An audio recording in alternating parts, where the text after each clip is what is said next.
Amém? Eu quero já pedir que os irmãos abram comigo aí a palavra do Senhor em 1 Coríntios, capítulo 1, do versículo 17 ao 31. Amém? Nós estamos aí na semana, o que, irmãos? Semana Santa, né? Irmãos, nós temos ouvido durante toda essa semana muitas coisas relacionadas a Cristo, a sua morte, a sua ressurreição. Então, nesta noite, nós queremos falar um pouco, nós demos um título a esta pregação, Conectados pela Cruz. Será por quê, irmãos? Por que nós estamos conectados pela cruz? Será que você consegue pensar o que te torna uma pessoa que está conectada a Cristo pela cruz? Será o que nos torna dessa forma? Nós vamos pensar um pouco sobre isso. Nós vamos falar um pouco sobre essa conexão que a cruz traz entre nós e Jesus. Nós vamos pensar um pouco de por que nós estamos ligados a Cristo por meio da cruz. Nós temos aqui, não sei se os irmãos repararam a lindeza dessa cruz. Isso aqui foi a obra de arte do irmão Beto. O irmão Beto foi lá na casa dele, lá no jardim do Éden dele, arrancou as madeiras, não sei se foi assim não, irmãos. E fez essa cruz para nós, e trouxe, invernizou, fez uma coroa de espinhos, está aqui, irmãos, ó, tem espinho, viu? Depois vocês podem chegar perto, vocês vão ver que tem espinho, viu?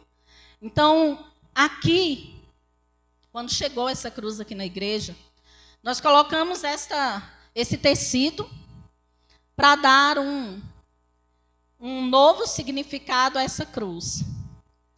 Para dar a entender que um sangue foi derramado nela. Um tecido bordô. Para se alguém tiver umas cores diferentes, vocês não interessam não, viu? É bordô. Vocês não começam a falar é amarelo, é azul, não tem isso não. É bordô, viu, irmãos? E nós colocamos esse tecido no sentido de simbolizar o sangue de Cristo, porque um sangue foi derramado nessa cruz. E nós tínhamos essa intenção realmente de dar a entender que esse tecido foi embebecido. É embebecido, irmãos? Embebecido, professora de português? Se não for, acabei de arrumar a palavra. Embebecido no sangue de Jesus. E nós ficamos, irmãos, às vezes pensativos, e eu conversando com a minha tia ontem, e aí mostrei para ela a foto, e ela falou, por que esse pano é bordô, não é branco? Por que não é outra cor? Falei, porque o sangue de Jesus está ali. E foi muito sangue. Não foi só um sanguinho escorridinho. Ele perdeu o sangue dele ali. Ele estava fragilizado naquele lugar. Então, esse tecido tem que demonstrar que Jesus perdeu o seu sangue, verteu ali o sangue dele. Se eu colocasse um tecido branco, a gente ia lembrar da pureza, da santidade, da paz.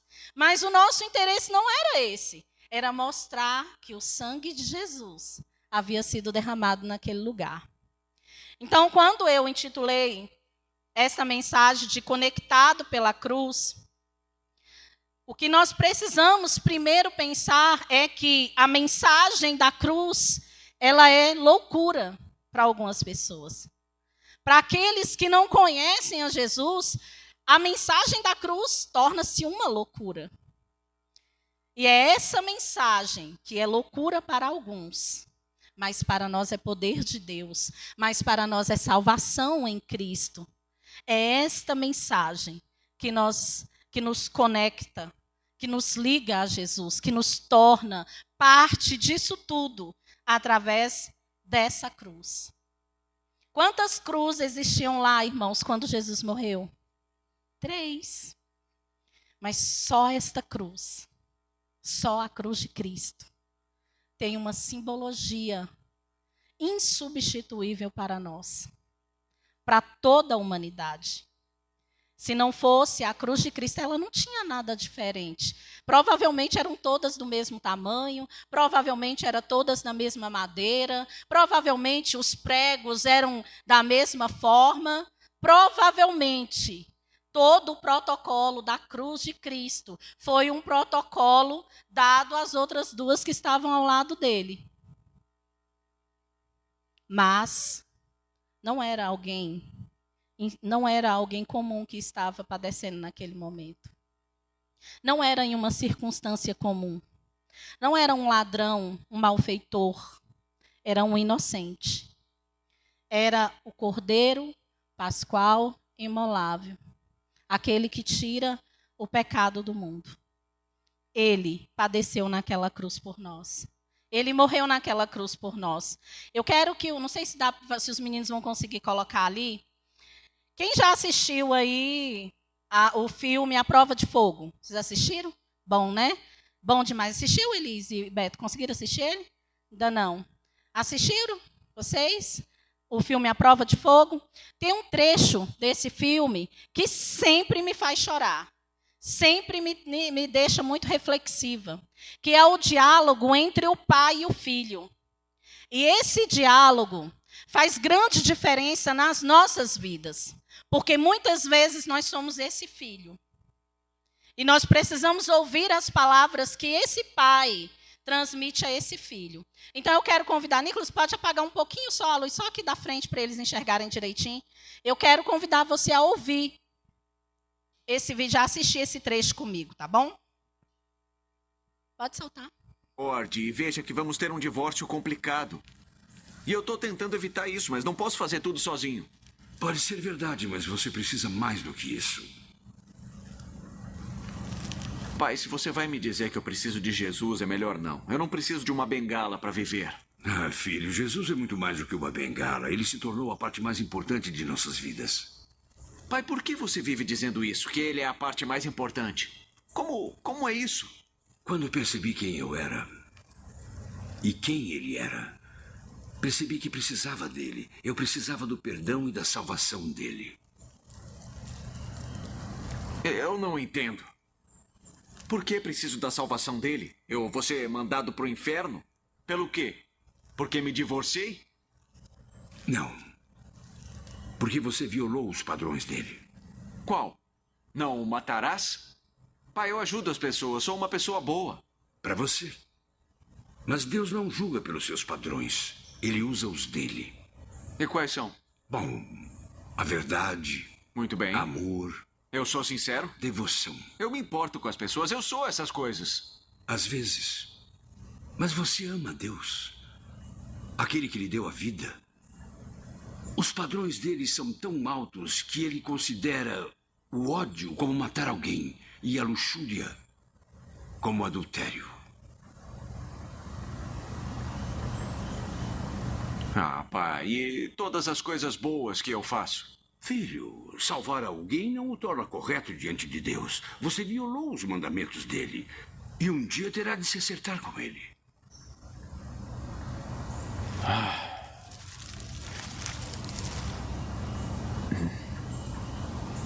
Caleb, se eu perguntasse por que está tão frustrado com Catherine, o que diria?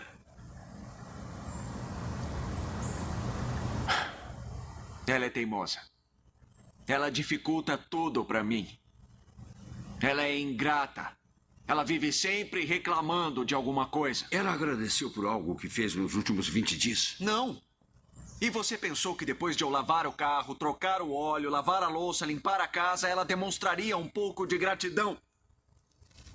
Pois não demonstrou. Na verdade, quando chego em casa, ela faz eu me sentir como se eu fosse um inimigo. Eu não sou bem-vindo na minha própria casa, pai. Isso me tira do sério. Nas últimas 3 semanas, eu tenho tentado fazer o impossível. Eu tenho tentado demonstrar que ainda me importo com o nosso casamento. E eu comprei flores para ela, que ela jogou fora. Tenho ouvido os insultos e o sarcasmo dela, mas ontem foi a conta. Fiz o jantar para ela, fiz tudo o que podia para demonstrar que me importo com ela, para mostrar que ela é importante para mim, e ela cuspiu na minha cara. Ela não merece, pai. Eu não vou fazer mais nada. Como eu posso demonstrar amor por uma pessoa que dia após dia vive me rejeitando? É uma boa pergunta.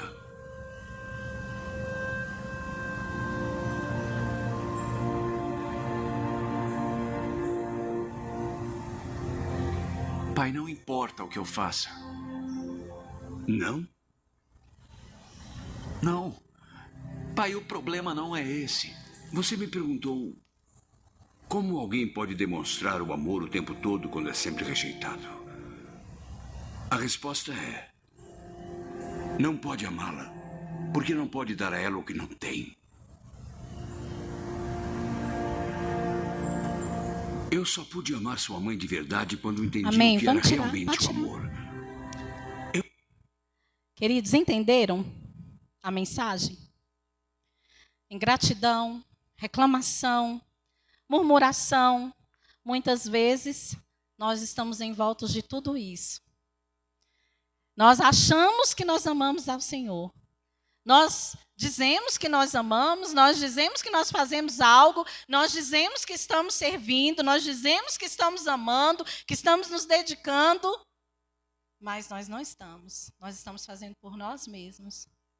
E muitas vezes nós olhamos para o outro. A gente não olha para a gente. Ele estava olhando para os defeitos da esposa dele. É ingrata. Ela reclama demais. Eu faço as coisas, ela não está nem aí. Quantas vezes Jesus faz isso por nós e nós reagimos da mesma forma? Quantas vezes Jesus faz por nós exatamente o que nós precisamos e ainda assim nós somos ingratos? E ainda assim. Mas nós temos coragem de falar do outro.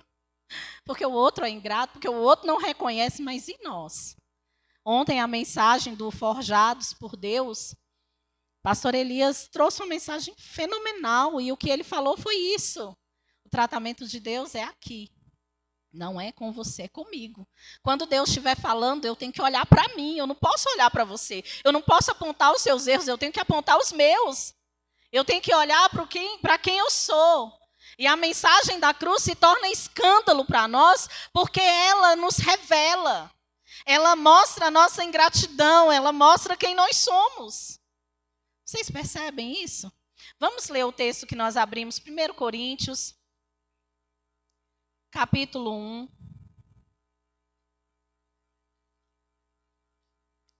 Do versículo 17 ao 31. Todo mundo abriu? Porque Cristo enviou-me não para batizar, mas para evangelizar. Não em sabedoria de palavras, para que a cruz de Cristo não seja vã. Porque a palavra da cruz é loucura para os que perecem. Mas para nós que somos salvos, é o poder de Deus. Porque está escrito: destruirei a sabedoria dos sábios e aniquilarei a inteligência dos inteligentes. Onde está, ó sábio? Onde está o escriba? Onde está o inquiridor deste século? Porventura não tornou Deus louca a sabedoria deste mundo? Visto como a sabedoria de Deus, o mundo não conheceu a Deus pela sua sabedoria. Aprove a Deus salvar os crentes pela loucura da pregação. Deixa eu ver onde eu estou. 22, né? Porque os judeus pedem um sinal e os gregos buscam sabedoria. Mas nós pregamos a Cristo crucificado, que é escândalo para os judeus e loucura para os gregos. Mas para os que são chamados, tanto judeus como gregos, lhes pregamos a Cristo, poder de Deus e sabedoria de Deus. Porque a loucura de Deus é mais sábia do que os homens, e a fraqueza de Deus é mais forte do que os homens. Porque vede, irmãos, a vossa vocação, que não são muitos os sábios segundo a carne, nem muitos os poderosos, nem muitos os nobres que são chamados. Mas Deus escolheu as coisas loucas deste mundo para confundir as sábias. E Deus escolheu as coisas fracas deste mundo para confundir as fortes. E Deus escolheu as coisas vis ou desprezíveis deste mundo, as que são para aniquilar as que são, as que não são para aniquilar as que são, para que nenhuma carne se glorie perante ele, mas vós sois dele, em Jesus Cristo, o qual para nós foi feito por Deus sabedoria, justiça, santificação e redenção, para que, como está escrito, aquele que se glorie, glorie-se no Senhor. Que palavra, irmãos. Que texto maravilhoso. Que texto que nos revela a essência de Cristo. Que texto que nos revela o que nós somos diante de Deus. Porque Deus não chamou as coisas sábias deste mundo. Deus não chamou as coisas nobres, perfeitas deste mundo. Deus chamou as coisas que são desprezíveis. Deus chamou as coisas que são vis, que são deixadas de lado. As coisas que são loucura. Porque a cruz é loucura para este mundo. O sacrifício de Cristo é uma loucura se nós olharmos pela perspectiva humana. Pela sabedoria humana, nós não entenderemos a cruz de Cristo. Se nós colocarmos na nossa cabeça que nós precisamos justificar o sacrifício da cruz através das coisas naturais, nós vamos nos perder. Porque as coisas naturais não vão nos trazer a visão espiritual do sacrifício de Cristo na cruz do Calvário. Nós só podemos compreender o sacrifício de Cristo se nós tivermos uma visão espiritual ampliada de quem Ele é. Quem é Jesus para você? Quem é Jesus dentro de você? Qual o sentido da cruz de Cristo para a sua vida? Como você olha para a cruz? Como você difere a cruz de Cristo das tantas outras cruzes que passou ali por aquele lugar? Nós conhecemos o texto, irmãos, Jesus, antes de ser crucificado, antes de ser entregue à morte, Jesus estava com os seus discípulos. Eles estavam ali prontos para ceiar. Jesus pega uma bacia, pega uma toalha branca, amarra em sua cintura e começa a lavar os pés dos seus discípulos. Quando chega em Pedro, Pedro diz: Senhor, não vai lavar meu pé, como assim? Jesus falou: Pedro, se eu não lavar teus pés, você não tem parte comigo. Porque Pedro, naquele momento, estava com a visão natural. Eu também teria uma visão natural, racional nessa hora. É o meu mestre, o meu Senhor está lavando os meus pés. Quem deveria lavar os pés dele sou eu. Como assim ele vai lavar os meus pés? Pedro estava com uma visão natural. E muitas vezes nós estamos com essa visão natural. É normal nós termos uma visão natural quando nós nos esquecemos que a cruz é loucura para o mundo natural. Quando nós nos esquecemos que os ensinamentos de Cristo não são para ser compreendidos de maneira natural. Porque pela forma natural nós nos perdemos. Não tem como. Mas Jesus veio, lava os pés dos seus discípulos, repreende a Pedro. Pedro diz: Senhor, então lava meu corpo inteiro, lava tudo. Jesus pode lavar, porque ele amava o seu mestre. Apesar da sua imprudência com palavras, Pedro amava Jesus. E Jesus sabia o papel de Pedro, que Pedro teria a partir da sua morte. Jesus já sabia qual era o caminho que seria trilhado pelos seus discípulos depois que ele se fosse. E Pedro seria alguém de suma importância para o desenvolvimento do evangelho. Mas, naquele momento, Pedro não conseguia enxergar. Nós assistimos um vídeo que até aquele momento, aquele homem não conseguia enxergar de maneira correta o sacrifício de Cristo na cruz. O Pai teve que usar de coisas naturais para ensinar ele algo que era espiritual, porque ele não compreendia. E muitas vezes nós estamos nessa mesma condição. Nós queremos experimentar algo sobrenatural da presença de Deus, mas nós estamos ainda presos às coisas naturais. E aí nós não permitimos que Deus trate conosco e por isso nós não experimentaremos. Não é possível ficar no raso e nadar. Tenta nadar no raso para ver o que dá. Já tentaram? A gente fica lá parecendo um patinho, não é? Mas não nada, irmãos. A gente precisa ir para o fundo. A gente precisa estar em um lugar em que o corpo vai boiar, senão você não consegue nadar. Quem fica no raso nunca vai experimentar algo novo. Sempre vai ficar preso àquilo ali, infelizmente. Depois daquilo, deste momento de lava-pés, Jesus vai ceiar com seus discípulos. Jesus vai mostrar para os seus discípulos que a partir daquele momento, a ceia toma um novo sentido. Porque Cristo morreria em sequência. Jesus veio e diz: olha, comei e bebei, este é o meu corpo que é dado por vós. Fazei isso todas as vezes que comerdes, que beberdes em memória de mim. A Páscoa tornou-se algo diferente, porque até aquele momento a Páscoa só fazia menção da libertação do povo judeu lá do Egito. A Páscoa foi instituída quando Deus livrou aquele povo lá, trazendo uma grande mortandade nos primogênitos dos egípcios.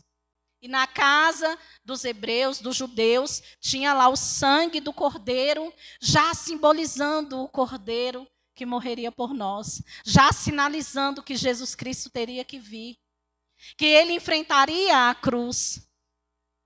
E nós, irmãos, nós precisamos entender que esta cruz é a ligação direta entre nós e o Pai. É a ligação direta entre nós e Deus, é a cruz de Cristo. É Cristo que foi apregoado na cruz. Esta é a ligação que nós temos com o Pai. Porque através de Cristo, nós fomos chamados co-herdeiros em Cristo, herdeiros de Deus em Jesus Cristo. Nós fomos ligados a Deus novamente por meio de Jesus Cristo. A cruz de Cristo nos ligou a Deus. O sacrifício de Cristo na cruz do Calvário nos trouxe uma nova perspectiva de vida. A cruz de Cristo tem uma mensagem que as pessoas rejeitam, muitos ainda rejeitam. Como este rapaz ainda estava rejeitando. Mas sem ela, sem a aceitação dela, nós não podemos ver a Deus. Sem aceitar o sacrifício da cruz, nós não podemos experimentar nada da parte de Deus, porque tudo passa pela cruz de Cristo. Tudo passa pelo sacrifício dele na cruz. Irmãos, hoje, para todos os cristãos no mundo inteiro, mesmo de outras denominações, de outras religiões, não importa. Todo aquele que se considera um cristão deveria hoje, pelo menos hoje, deveria adorar a Deus com tudo que tem. Glorificar a Deus com tudo que tem. Porque hoje é um marco que as pessoas colocaram para relembrar este grande feito de Jesus na cruz. Hoje, Jesus ressuscita para dar vida àquele que estava morto. A gente sabe, irmãos, que a data não é essa. A gente tem consciência, assim como o Natal. Nós não somos pessoas leigas, a gente tem consciência que essas datas são fictícias. Mas se com a data fictícia você não consegue dar o seu melhor para Deus, imagine, irmãos, nas coisas reais como nós somos negligentes. Se você não consegue adorar a Deus numa data que o mundo inteiro intitulou como sendo nascimento, como sendo morte, como sendo ressurreição de Cristo, em que todas as pessoas fazem menção desses acontecimentos, como a gente vai relembrar disso todo dia? Se você não consegue tirar esse tempo para trazer à memória o sacrifício da cruz, que é falado, e as pessoas querem este feriado prolongado, e muitas vezes querem o feriado prolongado, é para beber um pouco mais, é para passear, para se divertir, é para viajar, mas elas não se lembram do sentido disso. É incrível, as pessoas não se lembram do sentido disso. E nós ficamos tristes de ver essa situação, porque a humanidade, a cada dia que passa, se esquece mais de quem é Deus, de quem é Cristo, e se apega cada vez mais com as coisas fúteis deste mundo e se afastam de Deus. Mas chegará o dia em que todos nós nos apresentaremos a Ele. Chegará o dia, irmãos. Eu sou péssima em colocar terror na cabeça das pessoas, porque às vezes eu até brinco muito. Mas se tem uma coisa que me prendeu há muitos anos atrás, foi uma peça chamada Mãos Vazias. Vocês já viram? Vocês lembram dessa peça, não? Mãos Vazias, que é quando as pessoas vêm à frente e apresentam a Jesus no seu tribunal as suas mãos. E Jesus fala: o que você trouxe? O que você tem a me oferecer? Mostra-me suas mãos. E aí você vê diversas coisas, diversas pessoas apresentando as suas mãos e falando: eu fiz isso, eu fiz aquilo, eu fiz isso. E algumas pessoas, ao invés de dizer o que estava fazendo, elas diziam por que não tinham feito. Ah, Senhor, eu não fiz, mas aquela igreja era muito ruim. Ah, Senhor, eu não fiz, mas é porque aquele líder de jovem, ele era muito isso. Ah, Jesus, eu não fiz, porque aquilo acontecia isso. Dava justificativas para não ter usado as suas mãos para glorificar a Deus. Usar as suas mãos em prol do reino de Deus. E no final das contas desta peça, algumas pessoas são rejeitadas, que é o texto que diz: naquele dia eu direi: apartai-vos de mim, porque eu não vos conheço. Naquele dia eu direi: vinde, amados do meu Pai. Vem, tem algo preparado para vocês. Existem duas vertentes do mesmo texto. Aqueles que ele vai rejeitar e aqueles que ele vai dizer: vinde, tem algo preparado para você. Entende isso? Mas tudo começou nessa cruz. Tudo começou com a ligação de Jesus a nós.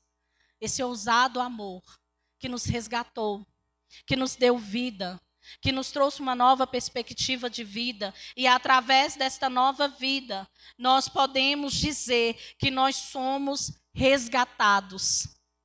A dívida foi paga. Tetelestai, todo mundo fala isso.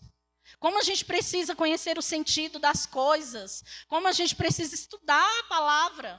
Está consumado, irmãos. Está pago o preço. Já foi pago na cruz. Não há nada que nos condene mais, a não ser que nós rejeitemos o sacrifício da cruz. Se eu e você rejeitar esta cruz, nós não temos como viver o que Deus tem para nós. Agora, se não for nós mesmos, Satanás não nos tira da presença de Deus. Ele só tira se você der um passo para trás. Satanás não tem como te tirar se você permanecer firme na presença de Deus. Ele pode tentar contra você, ele vai começar a dar uns tapas aí. Você vai receber umas pancadas, mas ele não te tira, não. Se você tiver o seu caráter firmado em Cristo, se você tiver com a sua fé firmada no Senhor, ainda assim você vai manter a sua integridade diante de Deus com todas as dores. É assim, irmãos. É escândalo. Gerou dor. Imagine a cabeça dos discípulos quando Jesus foi crucificado. Imagine como eles ficaram. Eles abandonaram tudo.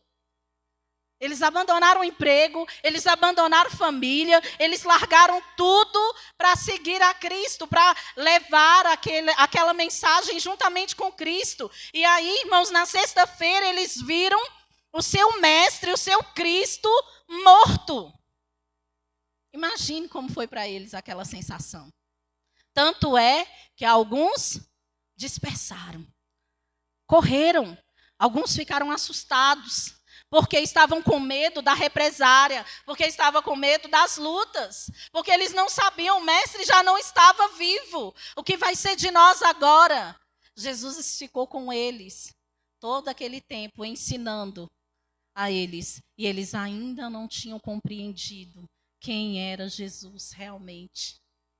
Jesus ressuscitou a Lázaro. Por que Jesus não poderia ressuscitar a si mesmo? Por que eles estavam tão atemorizados, tão medrosos naquele momento? Porque eles estavam no raso ainda. Quando foi, irmãos, no domingo, quando Jesus ressuscitou, estava lá aquela mulher chorando no túmulo de Jesus. O anjo chega e diz: por que está procurando entre os mortos aquele que vive? Por que você está procurando por ele aqui? Por que você está chorando, mulher? que está acontecendo? Ele falou que ele ressuscitaria ao terceiro dia, irmãos. Será que os discípulos não ouviram uma só palavra? Será que, assim como eles dormiram, quando Jesus chamou eles para orar, será que eles também dormiram durante os ensinamentos? Que eles não perceberam as palavras de Jesus se cumprindo naquele momento? Eles não viram que aquilo precisava acontecer? Quando Jesus vem ao domingo, aparece ao domingo, que foi que aconteceu, irmãos? O que foi que Tomé falou para Jesus? Quem lembra? O que foi que Tomé falou para Jesus, pastor? Mostra-me, se és tu mesmo, mostra-me tuas mãos. Porque você foi pregado, né? Então tem buraco. Se for tu mesmo, eu vou botar a mão aí, eu vou saber que é você. É tu, não é não. Imagine. Não, tem como não. Eu vi Jesus lá, preso lá na cruz, morreu, eu vi o último suspiro, deu errado, acabou. Se é tu mesmo, mostra-me suas mãos. Jesus vai, mostra as mãos e deixa que ele toque nas mãos dele, para que ele acreditasse que era ele, que estava vivo ali naquele momento. Entende? Jesus se revela a nós todos os dias. A cruz de Cristo nos trouxe uma nova perspectiva de vida em Cristo. E muitas vezes nós não ouvimos, nós não vemos, nós não entendemos, porque nós não estamos olhando para Ele. Nós não estamos compreendendo o sacrifício dele. Que nós possamos olhar para o Senhor, amém?